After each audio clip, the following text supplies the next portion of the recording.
Yine bana tadını tattıramadın. Yine kalamadık baş başa. Ayarını canım tutturamadım. Yediremedim şakşuka. Rum tam tam tam rum tam tam tam rum tam tam tam tam tam tam. Şakşuka, şakşuka, şakşuka, şakada şuka. Doyamadım, tadamadım, yiyemedim şakada şuka. Şakşuka, şakşuka, şakşuka, şakada şuka. Doyamadım, tadamadım, yiyemedim şakada şuka. Oh! Oh! Oh!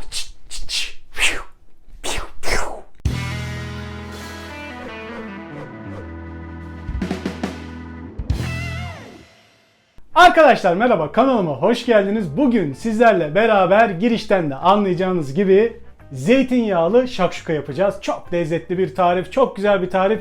Benim kendi tarifim. Umarım siz de yapıp yiyip beğenirsiniz. Hemen malzemelere geçiyoruz. Demiyorum. Ne yapacaksınız? Önce abone olacaksınız. Sonra beğen butonuna basacaksınız. Sonra aşağı bir yorum yazacaksınız. Evladım aşağı bir yorum ya.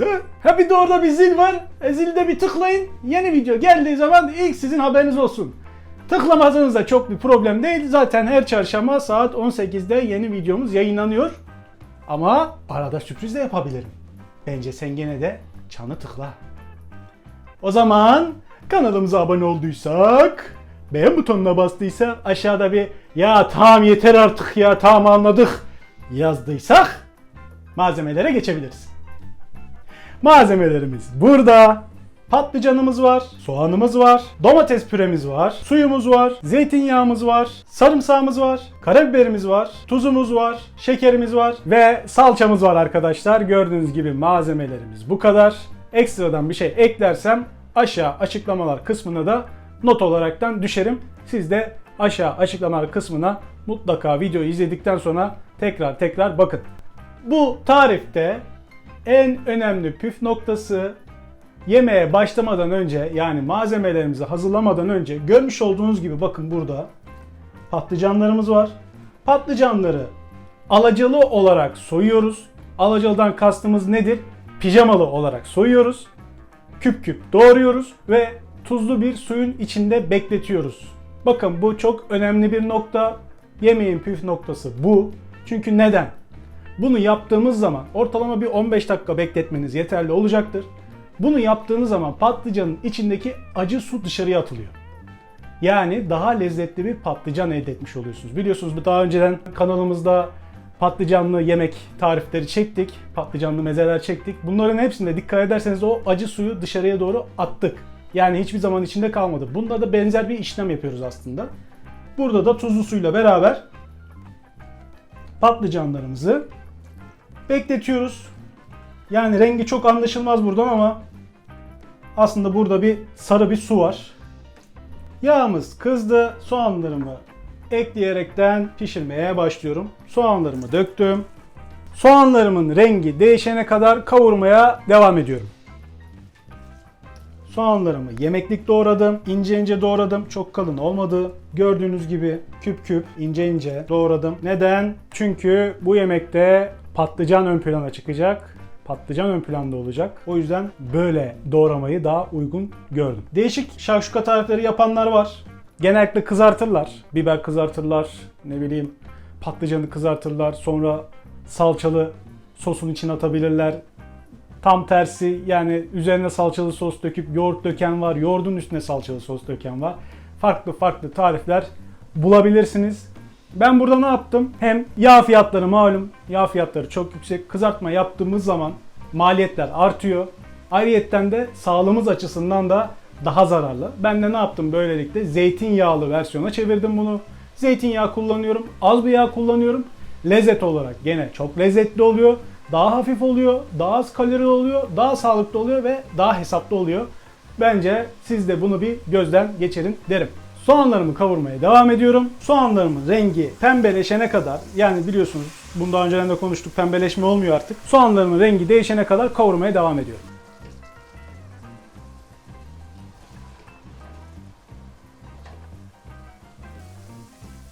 An itibariyle 5 dakika oldu. 5 dakikadır soğanlarımızı kavuruyoruz. Renkleri hafiften değişmeye başladı. Kavrulmaya devam ederken biz patlıcanlarımızın suyunu dökeceğiz arkadaşlar. Tekrardan bastıralım.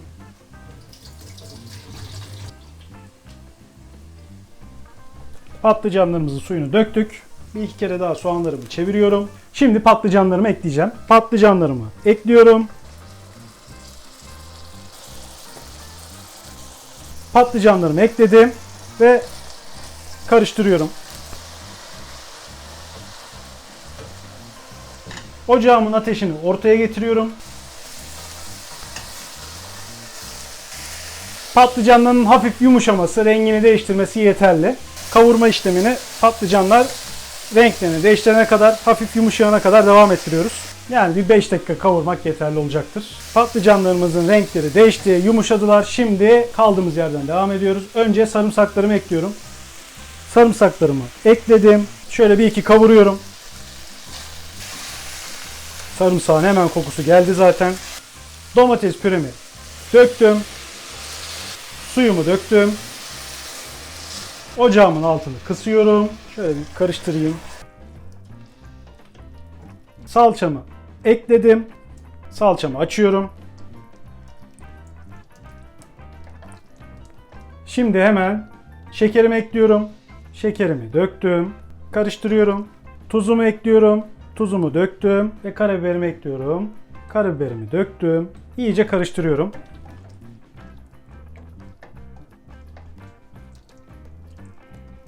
Şimdi kapağını kapatıyorum. Patlıcanlar pişene kadar şimdi bekliyoruz arkadaşlar. Yaklaşık bir 15-20 dakika süreceğini düşünüyorum. Patlıcanlar piştikten sonra tekrardan görüşmek üzere. Yemeğimiz pişti. Şimdi altını kapatıyoruz ve dinlenmeye alıyoruz. Soğuyana kadar bekleyeceğiz. Soğuduktan sonra tüketeceğiz. Altını hemen kapatıyorum. Şöyle bir son kez bir bakalım. Gayet güzel helmelenmiş, pişmiş. Son hali gördüğünüz gibi böyle. Ne kadar güzel helmelenmiş. Bak, bütünleşmiş hepsi. Yaklaşık 1 saat dinlenecek, soğuyacak. Soğuk tüketilen bir yemek, meze. Yani ben en azından soğuk yemeği tercih ediyorum. Sıcak yemek isteyen varsa da yiyebilir. Zeytinyağlı yaptık biliyorsunuz. Zeytinyağı kullandık. İsteyen olursa ayçiçek yağıyla da yapabilir. Zeytinyağı bazı insanlara çünkü piştikten sonra ağır gelebiliyor. Tadında biraz değişiklikler olabiliyor. Yani dilerseniz ayçiçek yağıyla da yapabilirsiniz. İki türlü de çok lezzetli oluyor. Çok fazla zeytinyağlı yemek yapmıyorsanız ayçiçek yağıyla yapmanızı tavsiye ederim. Şimdi yemek soğuyana kadar bekleyeceğiz. 1 saat sonra tekrardan görüşmek üzere. An itibariyle 1 saat oldu. Şakşukamız soğudu. Şimdi en sevdiğim ana geçeceğiz. Yani tadım zamanına geçeceğiz. Tadacağız, gömeceğiz, yiyeceğiz, yutacağız. Karşınızda şakşuka.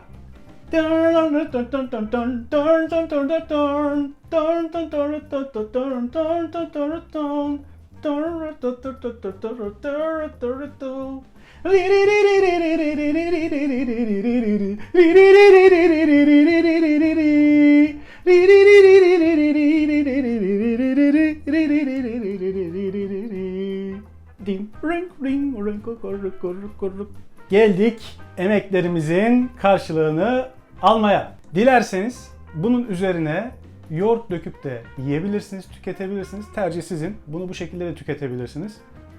Nasıl canınız isterse.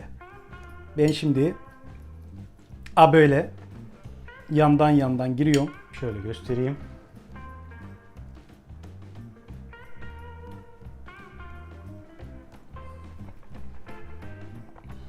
Vallahi yağ gibi aktı. Çok güzel olmuş. Ve çok hafif. Ya gerçekten çok hafif. Hiç rahatsız etmiyor. Şakşuka. Şakşuka. Şakşuka. Şakada şuka. Doyamadım. Tadamadım. Yiyemedim. Şakada şuka. Şakşuka. Şakşuka. Şakşuka. Şakada şuka.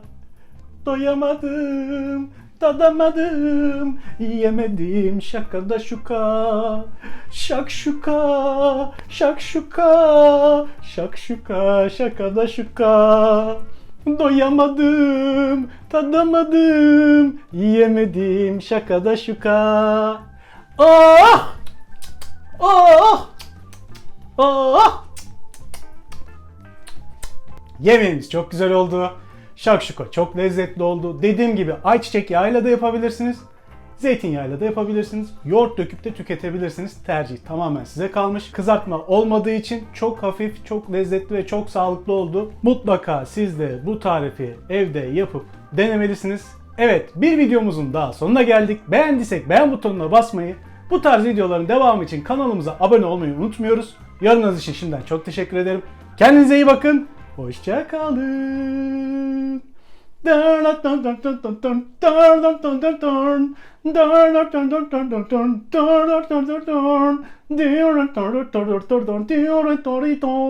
Rum